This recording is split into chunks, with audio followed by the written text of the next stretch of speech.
Cheikh, maintenant, si vous permettez, on commence une nouvelle série de vos livres qui s'intitule Méthodisation de l'Ijtihad. Commençons par votre premier livre, Nahwa Manhajat al-Ulum al-Shar'iyya. Pouvez-vous parler un petit peu de ce livre? Bon, cette série, la méthodisation de l'Ijtihad, c'est la série théorique dans laquelle j'ai exposé mon application de la méthodologie, c'est-à-dire la méthodologie appliquée à la jurisprudence, aux sciences de jurisprudence. Comme je l'ai fait pour les sciences économiques. Donc c'est une nouvelle méthode pour faire avancer la jurisprudence. Donc en fait, cette méthodisation, c'est une nouvelle science outil qui vient s'ajouter à la science des fondements, usul al-fiqh,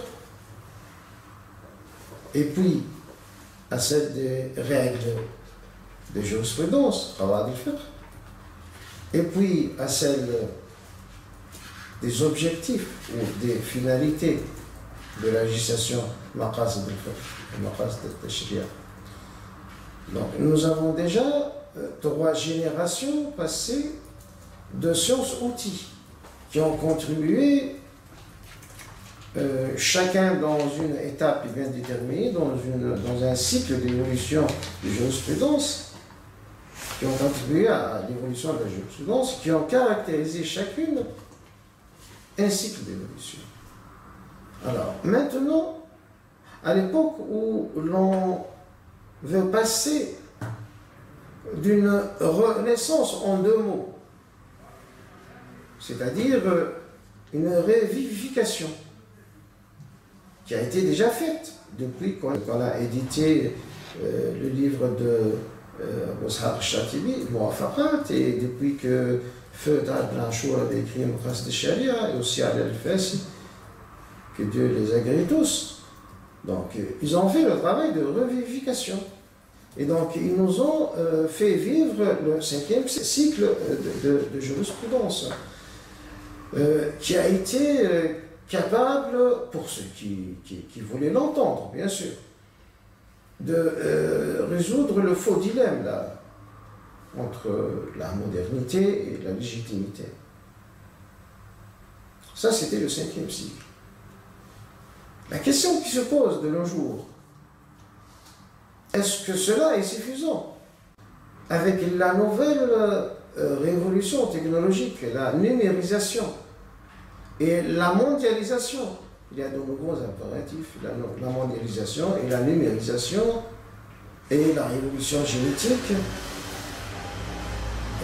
tous ces aspects de la post-modernité, le post-modernisme, ou la 2e vague de modernité, emporte la conviction que la jurisprudence aussi, qu'elle puisse répondre aux exigences de la nouvelle ère, elle doit aussi passer à un autre cycle, celui où les angles de vision seraient multiples et on a le plus de chances possible d'avoir une capacité d'analyse qui nous permettrait de ne pas se leurrer, comme c'était le cas dans bien de problématiques au cours du XXe siècle. Et ce grand défi-là, qui a été concrétisé par des fatwas réactives, des fois. Quand on pose la question à un grand savant de nos jours, que pensez-vous de clonage, par exemple? Par quel instrument il pourrait répondre? Est-ce qu'avec les instruments du 5e cycle, il pourrait réellement apporter une réponse qui serait à la fois légitime et satisfaisante du point de vue modernité? C'est une question qu'on doit se poser.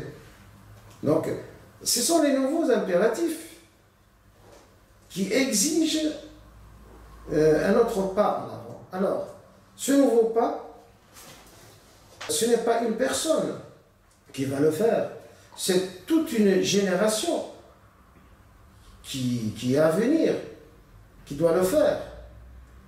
Et pour que ce pas-là ne soit pas dans le vide ou dans l'obscurité, il faut avoir le maximum de visibilité possible. Et c'est pour cela que, pour entamer ce 6e cycle, il faut une science qui permet le maximum de visibilité. C'est cette visibilité à plusieurs dimensions, et ce n'est possible que par la méthodisation et par l'application de la méthodologie sur le plan de la jurisprudence. Qu'est-ce que ça veut dire? Bon, c'est ça ce que j'ai essayé de présenter dans une série qui a commencé par un tout petit livre, un opuscule d'une centaine de pages, peut-être 124 pages, quelque chose comme ça, qui... combien? 127. 127, voilà. Qui contient le condensé, en fait, des vecteurs de cette méthodisation. Je dis bien des vecteurs de la méthodisation, non pas de la méthodisation elle-même. Donc, les nouveaux concepts. D'ailleurs, la première version de ce livre, maintenant, ce livre entre vos mains, il s'appelle Nahwa Manhaj al-Ulum al-Sharia, c'est ça? Oui. Bon, vers la méthodisation des sciences légiférées. La première version, en 2000, je pense 2011, c'était la première version. C'est la première chose que j'avais réalisée après ma vie en Tunisie. C'était Aham Istilahat al-Manhaj. C'est le sous-titre ici. C'est déjà conservé en sous-titre. Ouais. C'est le titre de la première version, déjà, de la première édition. C'est les principaux concepts de la méthodisation. Donc, au début, sa conception sur ce livre, c'est comme un petit glossaire pour que celui qui va lire les travaux qui viennent, donc, puisse s'en servir. C'est ça, le petit livre. Donc, il y a là les principaux vecteurs, c'est pas seulement un glossaire, mais il y a les principaux vecteurs de la méthodisation. Bien sûr, c'est pas un livre de lecture légère, c'est un livre qui aura son développement dans plusieurs volumes. Et ça sera donc le sujet des 4 volumes suivants, qui sont sous une série unique, Manhajat al-Faqah, la méthodisation de... Alors, la Faqah, c'est l'aptitude à la légifération. Méthodisation de l'aptitude à la légifération. Et cette méthodisation s'est faite en 4 volumes.